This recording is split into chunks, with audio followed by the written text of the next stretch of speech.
Hello दोस्तों, आज सबका स्वागत है फिर से इस चैनल पर। और आज हम सेकेंड भाग देखेंगे पॉलिटी का। अभी तक regulating act, Pitt's India act और 1833 का चार्टर अधिनियम को पूरा कम्प्लीटली देख चुके हैं बिना स्किप के दोस्तों। तो आप प्रथम भाग को जरूर देखिएगा। अब सेकेंड भाग की ओर चलते हैं, देखते हैं। वैसे देखिए, इसमें अगर आप हम चाहें तो प्रत्येक लाइनिंग को ऑब्जेक्टिव टाइप क्वेश्चन बना सकते हैं, जो प्रीलिम्स के लिए एज वेल एज अदर जो कॉम्पिटिटिव एग्जाम्स के लिए अति महत्वपूर्ण है। देखिए, उसके बाद आता है ताज का शासन। यहाँ से शुरुआत करेंगे चूँकि यहीं पर आए थे। 1858 का भारत शासन अधिनियम। इस महत्वपूर्ण कानून का निर्माण 1857 के विद्रोह के बाद किया गया। यही सिपाही विद्रोह भी कहा जाता है, याद रखिएगा। सिपाही विद्रोह किसे कहा जाता है? तो 1858 का भारत शासन अधिनियम को ही। भारत के शासन को अच्छा बनाने वाला अधिनियम नाम के प्रसिद्ध इस कानून ने ईस्ट इंडिया कंपनी को समाप्त कर दिया और गवर्नरों, क्षेत्रों और राजस्व संबंधी शक्तियां ब्रिटिश राजशाही को हस्तांतरित कर दी। इसने क्या किया कि जो ईस्ट इंडिया कंपनी उसको समाप्त करके ब्रिटिश राजशाही को हस्तांतरित कर दिया। अधिनियम की विशेषताएं देखते हैं। इसके तहत भारत का शासन सीधे महारानी विक्टोरिया के अधीन चला गया। गवर्नर जनरल का पद नाम बदलकर भारत का वायसराय नाम कर दिया गया। वह वायसराय भारत में ब्रिटिश ताज का प्रत्यक्ष प्रतिनिधि बन गया। लॉर्ड कैनिंग भारत के प्रथम वायसराय बने। याद रखिए, लॉर्ड कैनिंग भारत के प्रथम वायसराय बने। ये भी क्वेश्चन कई बार आते हैं बहुत सारे एग्जाम्स में। इस अधिनियम ने नियंत्रण बोर्ड और निदेशक कोर्ट समाप्त कर भारत में शासन की द्वैत प्रणाली समाप्त कर दी। एक नए पद भारत के राज्य सचिव का सृजन किया गया, जिसमें भारतीय प्रशासन पर संपूर्ण नियंत्रण की शक्ति निहित थी। यह सचिव ब्रिटिश कैबिनेट का सदस्य था और ब्रिटिश अंततः संसद के प्रति उत्तरदायी था। भारत सचिव की सहायता के लिए 15 सदस्यीय परिषद का गठन किया गया, जो एक सलाहकार समिति थी। परिषद का अध्यक्ष भारत सचिव को बनाया गया। पांचवा, इसकी विशेषताएं। इस कानून के तहत भारत सचिव की परिषद का गठन किया गया, जो एक निगमित निकाय थी और जिसे भारत और इंग्लैंड में मुकदमा करने का अधिकार था। इस पर भी मुकदमा किया जा सकता था। 1858 के कानून का प्रमुख उद्देश्य प्रशासनिक मशीनरी में सुधार था, जिसके माध्यम से इंग्लैंड में भारतीय सरकार का अधीक्षण और उसका नियंत्रण हो सकता था। इसने भारत में प्रचलित शासन प्रणाली में कोई विशेष परिवर्तन नहीं किया। तो इसकी विशेषता हम लोग देख चुके। आगे बढ़ते हैं, देखते हैं क्या खास है। 1861 और 1892 और 1909 के भारत परिषद अधिनियम। 1857 की महान क्रांति के बाद ब्रिटिश सरकार ने महसूस किया कि भारत में शासन चलाने के लिए भारतीयों का सहयोग लेना आवश्यक है। इस सहयोग नीति के तहत ब्रिटिश संसद ने 1861, 1892, 1909 में 3 नए अधिनियम पारित किए। 1861 का भारत परिषद अधिनियम भारतीय संवैधानिक और राजनीतिक इतिहास में एक महत्वपूर्ण अधिनियम था। 1861 के भारत परिषद अधिनियम की विशेषताएं। तो भारत परिषद अधिनियम की विशेषताएं देखते हैं। इसके द्वारा कानून बनाने की प्रक्रिया में भारतीय प्रतिनिधित्वों को शामिल करने की शुरुआत हुई। इस प्रकार वायसराय कुछ भारतीयों को विस्तारित परिषद में गैर सरकारी सदस्यों के रूप में नामांकित कर सकता था। 1862 में लॉर्ड कैनिंग ने 3 भारतीयों, बनारस के राजा, पटियाल के महाराजा और सर दिनकर राव को विधान परिषद में मनोनीत किया। इस अधिनियम ने मद्रास और बम्बई प्रेसिडेंसियों को विधायी शक्तियां पुनः देकर विकेंद्रीकरण की प्रक्रिया शुरू कर की। इस प्रकार इस अधिनियम ने रेगुलेटिंग एक्ट 1773 द्वारा शुरू हुई केंद्रीकरण की प्रवृत्ति को उलट दिया और 1833 के चार्टर अधिनियम के साथ ही अपने चरम पर पहुंच गया। इस विधायी विकास की नीति के कारण 1937 तक प्रांतों को संपूर्ण आंतरिक स्वायत्तता हासिल हो गई। बंगाल, उत्तर पश्चिम सीमा प्रांत और पंजाब में क्रमशः 1862, 66, 1897 में विधान परिषदों का गठन हुआ। पाँचवा, इसकी विशेषताएं। इसने वायसराय को परिषद में कार्य संचालन के लिए अधिक नियम और आदेश बनाने की शक्तियां प्रदान की। इसने लॉर्ड कैनिंग द्वारा 1859 में प्रारंभ की गई पोर्टफोलियो प्रणाली को समाप्त कर दी। इसके अंतर्गत वायसराय की परिषद का एक सदस्य था या अधिकारी सरकारी विभागों का परिभारी बनाया जा सकता था तथा इसे इस विभाग में काउंसिलिंग की ओर से अंतिम आदेश पारित करने का अधिकार था। इसने वायसराय को आपातकाल में बिना काउंसिलिंग की संस्तुति के अध्यादेश जारी करने के लिए अधिकृत किया। ऐसे अध्यादेश की अवधि मात्र 6 माह होती थी। तो इस तरह से इस अधिनियम की विशेषताएं भी हमने देख ली। अब देखते हैं आगे। देखिए, भारत की परिषद अधिनियम की विशेषताएं अभी कंप्लीट हो चुका है, उसके बाद आगे बढ़ते हैं, देखते हैं। और इस अधिनियम की विशेषताएं, हाँ, इसकी विशेषताएं देख लेते हैं। इसके माध्यम से केंद्रीय और प्रांतीय विधान परिषदों में अतिरिक्त गैर सरकारी सदस्यों की संख्या बढ़ाई गई, हालांकि बहुमत सरकारी सदस्यों का ही रहता था।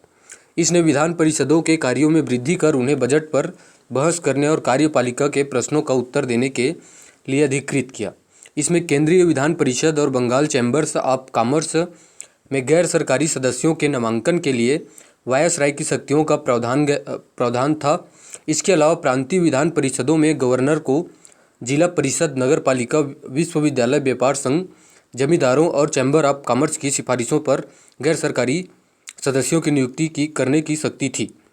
इस अधिनियम ने केंद्रीय और प्रांतीय विधान परिषदों दोनों में गैर सरकारी सदस्यों की नियुक्ति के लिए एक सीमित और परोक्ष रूप से चुनाव का प्रावधान किया। हालांकि इस शब्द का अधिनियम में प्रयुक्त नहीं हुआ था। इसे निश्चित निकायों की सिफारिश पर की जाने वाली नामांकन की प्रणाली कहा गया। 1909 के अधिनियम की विशेषताएं। अब देखते हैं उसी 1909 के अधिनियम की विशेषताएं।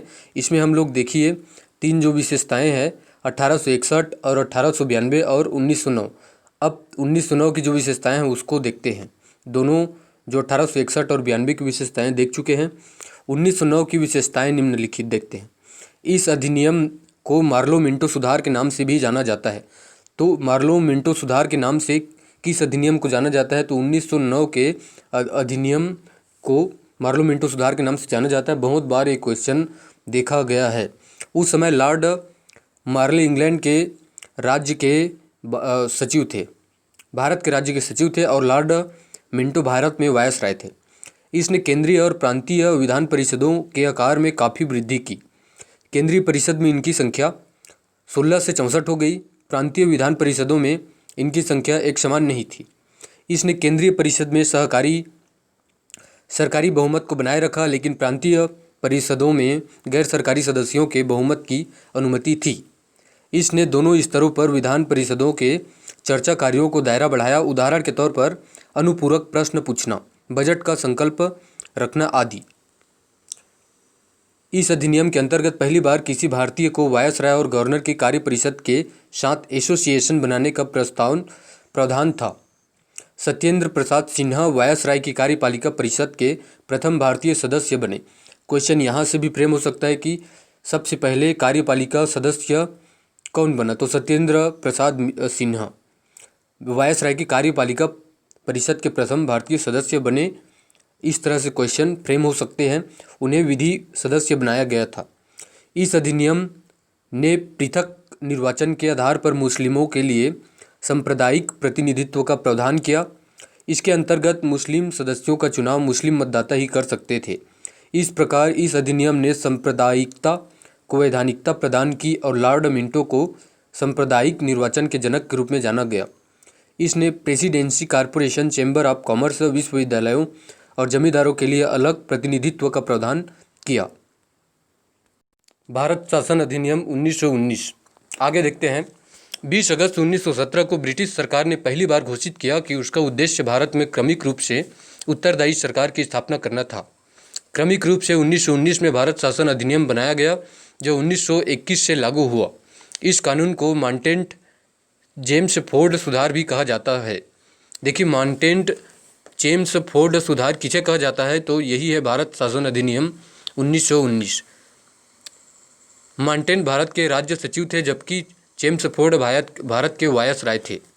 इस अधिनियम की विशेषताएं: केंद्रीय और प्रांतीय विषयों की सूची की पहचान कर एवं उन्हें पृथक कर, राज्यों पर केंद्रीय नियंत्रण कम करना।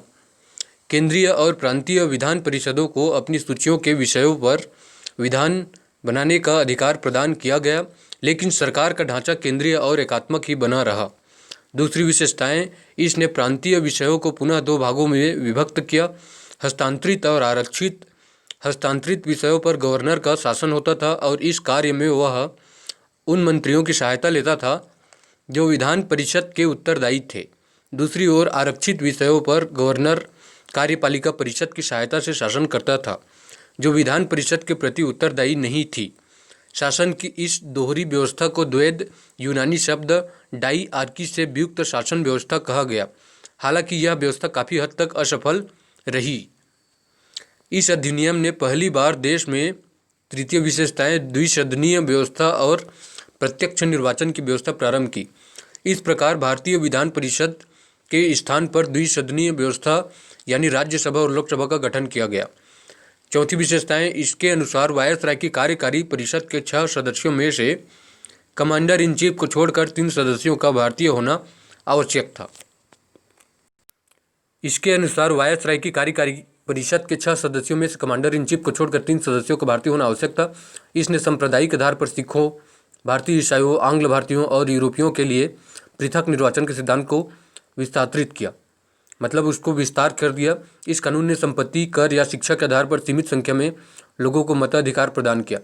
देखिए, सीमित संख्या में इनको कानून और संपत्ति कर और शिक्षा के अधिकार भी प्रदान कर दिया गया। इस कानून ने लंदन में भारत के उच्चायुक्त के कार्यालय का सृजन किया और अब तक भारत का सचिव द्वारा किए जा रहे कुछ कार्यों को उच्चायुक्त को स्थानांतरित कर दिया गया। 8वां जो इसकी विशेषताएं, इससे एक लोक सेवा आयोग का गठन किया गया। अतः 1926 में सिविल सेवकों की भर्ती के लिए केंद्रीय लोक सेवा आयोग का गठन किया गया। देखिए, 1926 में केंद्रीय लोक सेवा आयोग का गठन किया गया था। ऐसा क्वेश्चन भी आ सकते हैं ऑब्जेक्टिव टाइप में।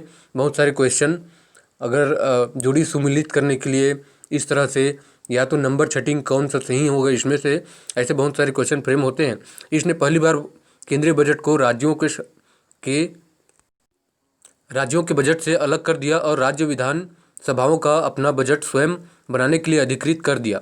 इसके अंतर्गत एक वैधानिक आयोग का गठन किया गया, जिसका कार्य 10 वर्ष बाद जांच करने के बाद अपनी रिपोर्ट प्रस्तुत करना था। तो इस तरह से आप आज के लिए इतना काफ़ी है दोस्तों। आगे इसको कंटिन्यू करेंगे और बाकी जो इसकी विशेषताएं हैं और जो भी दिया गया उसको कंप्लीट करेंगे। धन्यवाद।